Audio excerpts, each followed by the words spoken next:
Today we're visiting the Newhouse farm and we're going to learn about turkeys. Now it's a really hot day in June, but I'm already dreaming about Thanksgiving. I'm here today with Katie Rudy. She is a third-generation turkey farmer. And tell us a little bit, Katie, about the family history of raising these great turkeys. You know, I grew up visiting my grandpa's farm. He didn't live too far from here. He started raising turkeys in 1948. And then my dad always had turkeys here on our farm when I was growing up. Now I have turkeys and my kids help. And how many turkeys are we looking at today? Oh, today we only have 12 turkeys, but it'll be enough for our family and some of our close friends. So it sounds like turkeys have been in your genes almost for a long time. So I understand that maybe Grandpa had a lot of turkeys at one time. Is that correct? Yes, he raised thousands of turkeys every year. So let's take a look at some of these great turkeys that we're looking at today. Katie's holding two adorable baby turkeys. What do we call a baby turkey? We call a baby turkey a poult. Ah, different than chickens. They are chicks, correct? Mm-hmm. Okay. Now, they're not the same color. Why is that? These are two different breeds of turkeys. Oh. So will the yellow one always stay yellow? Yeah, they actually look just white when they're adults. And I heard once that a baby poult weighs about the same as a pencil. That's right. When they're born, they're very lightweight. You can barely tell you're holding them. And were these turkeys hatched here on this farm? No, we order our turkeys from a hatchery in Wisconsin, and they send them to us in the mail. So, here's the box I wanted to show you. It has lots of holes in it, and they come in a package, and the post office calls us when they arrive. How long does it take a turkey to hatch from an egg? Once the hen lays the eggs, it takes about 28 days before they hatch. Okay, a little less than a month. Mm-hmm. And the poults that we're looking at today, approximately how old are they? They're a little under a week old, so they're already running around and drinking and eating and finding fun things to do. Okay.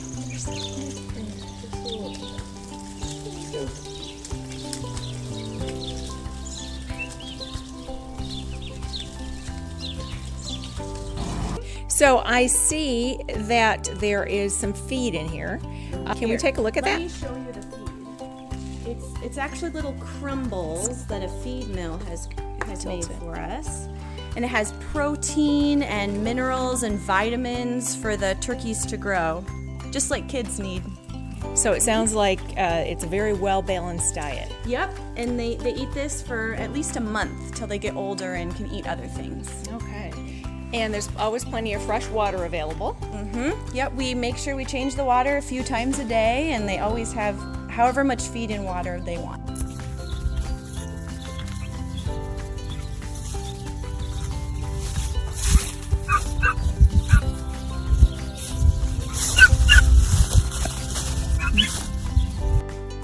So we took another trip back to the Newhouse farm to check on our turkeys. And Katie, boy, they sure have gotten big. They sure have. They've gained about 10 pounds since you were last here. Wow.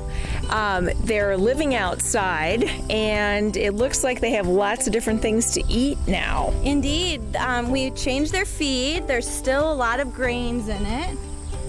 But you can see there's a little bit less protein than before because now they're just putting on weight. They've got a lot of their bones are nice and big and they're tall, you can see, but they've got to put on some more weight still. Absolutely. And I see a container of stones here. What in the world are those for? Well, this is a fun thing to know about turkeys and birds in general, is they do not have teeth. They only have beaks. So in order to chew up all of the seeds and nuts that they eat, they also swallow stones. Now, stones are not food. They're not good to eat, but the stones are tools that they use. So when they swallow the stones, they go down their throat into their gizzard.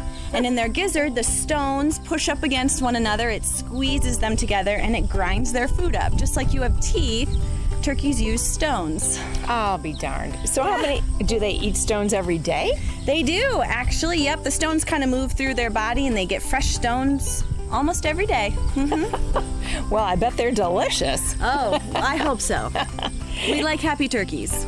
I also see there's some corn sitting here. So do they like to eat corn also? Yeah, corn's kind of a treat for them. My dad will go out. You can see we're surrounded by lots of fields, and he'll go out and pick some corn and feed the turkeys just for fun. Wow. So do you have any idea how much a turkey eats every day to put on some more weight? That is a great question. I do not know. Not too much, though. Birds don't eat a lot in a day. They eat over a long time to gain their weight. They don't gain weight really fast. For example, he's 10 pounds, or she is 10 pounds, and it'll take her about 2 more months to gain another 10 pounds. Okay. Now, you said, I believe you told us that you had boy and girl turkeys. So this one is a hen, so she's a girl. That's right. But the boys have a funny name. Yes, so these are teenagers now. You're looking at teenage turkeys, and a teenage female is called a hen, and a teenage male is called a jake. But later on, isn't his name going to change? Yes, adult boy turkeys are called toms. So we will have tom turkeys in a couple of months, and I hope you get to see them then too. Oh, absolutely. Well, it's very interesting to see how much they've grown since we were here last. Yes. And now they're outside right now. Can they go inside if the weather gets bad? Yeah, turkeys like to roost at night. So they like to be up high. It helps them feel protected at night.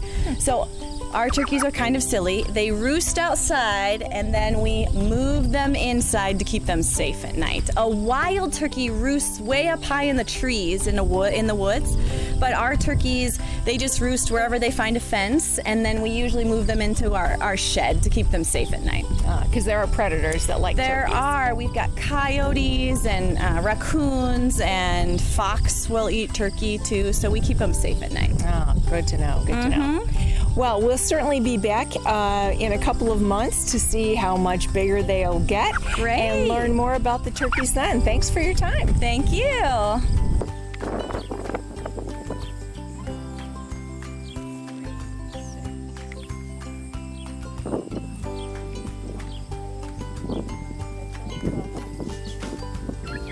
We took our final trip back to the Newhouse farm this fall to see how those turkeys grew. And we're here today with Marshall Newhouse, and he is holding a full-grown hen turkey. Is that correct? This is a young lady. It's a hen turkey, and she weighs probably, I'm guessing, 15 to 18 pounds right now. Okay. And is that about as big as they get? She's on the small side, but I thought for this production I would like to hold a small one rather than a 35-pound tom. Ah, that's true. That's true. That'd be pretty heavy for a while. You bet. So I see this turkey has just some beautiful feathers, all different colors. I see some green and a little bit of yellow. Tell us about this, all the feathers on this lady. The feathers on a bird do many, many things. And as you're looking at colors to begin with, one of the important things that you have to realize is that these birds originally were wild birds, and they had to survive in the woods.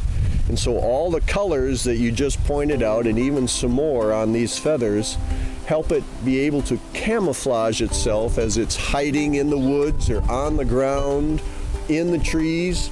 Anything that it can do to make it inconspicuous to other animals that might want to eat it. Right, because all of these colors are the colors we see in nature. You bet. You bet. Absolutely. Now I see she has a lot of feathers on her. I think it might even be kind of thick under there. How many might she have? I think if I was to guess, the number is somewhere around 3,500 feathers for every turkey. Now I see her face. Her face has some interesting parts on it. Can you tell us about all these cool looking things? You know, a turkey head is unlike a lot of other bird heads in that it is mostly bare. You can look at a lot of other birds, and there's not many birds that have skin rather than feathers on their heads. On this particular turkey, it has the knobs that are sticking up. These here? They're called caruncles. They're little fat deposits, and there's a lot of speculation what they are, but I think they just help keep the turkey warm in the wintertime. You'll see on top of its beak, there is Right there. a little item that sits about straight up in the air, and that's called a snood. Don't know what it's used for, but it'll tell you a lot about what a turkey's thinking about, because sometimes when it's real cold, it'll be short. Sometimes when the toms are really aggressive and they're fighting each other, they want it to be as evident as possible, and it'll be flying around. It'll be even twice as big as it is right now. Underneath the turkey head is that flap of skin there. That's called the wattle. It'll change different colors, again, depending on if it's hiding. It'll change its colors to either red or blue or white. Now you'll notice another thing about a turkey head is that the eyes are not forward. The turkey has to be able to see everything that's going around it. And to help it do that, it's got its eyes on both sides of its head so that it can be having a better full panoramic view of what's going on. If there's any animals trying to come up alongside of it. I bet that's why she jumped when I pointed toward her. She's very, very shy about people she doesn't know. What about, I see on the side, right behind her ear, there's a little, looks almost like a feather. What is that? Hey everybody, if you were to look on the side of your head, or maybe the person standing right next to you, you'd see your ear has a bunch of skin on the outside of it. That's not the way the turkeys have it, because as they're running through the woods or flying through low growth, that skin on the side of your ear might get ripped or torn. And so instead, they've got a special feather that covers the ear. And that feather, along with keeping the ear warm in the wintertime, also allows the sound to get directed into the ear. It does the same thing as what your skin on the outside of your ear does. Could we set her down and let her walk a little bit? She might run away, so make sure that camera's ready to move. Okay. Oh, I see she's flapping her wings. Do turkeys fly? They are very good flyers. They'll have the ability to fly up to 55 miles an hour when they're really scared and trying to get away. Their first way of getting away is what they like to do, and that is run. But if they're really desperate and they feel like they're being overtaken, then they'll take to the air and they'll fly. Besides flying, do those wings have any other purpose? Absolutely they do. This is a female turkey. She's a hen, and she'll sit on about 12 eggs and hatch them. After that is to keep the babies warm. And at nighttime, they will huddle underneath her, and she'll spread her wings out a little bit and allow the babies to sit under that area right there and keep warm. And she'll end up having to keep them warm for about the first week of their life like that, until they start growing their own feathers. Could I feel how warm it is? Absolutely. All right. Put your hand right underneath there. Oh, wow. That is warm. I can see why the babies would stay safe and warm under there. Yep. Awesome. That's one of her many jobs, is protecting her little ones and giving them a good start once they are born. Awesome. Interesting. Well, we thank you so much, the Rudy Newhouse family, for letting us come out and visit your turkeys. And we've learned so much today. Thank you for your time. It's been a lot of fun. Glad you're here. Thank you. See you next time, guys. Bye-bye.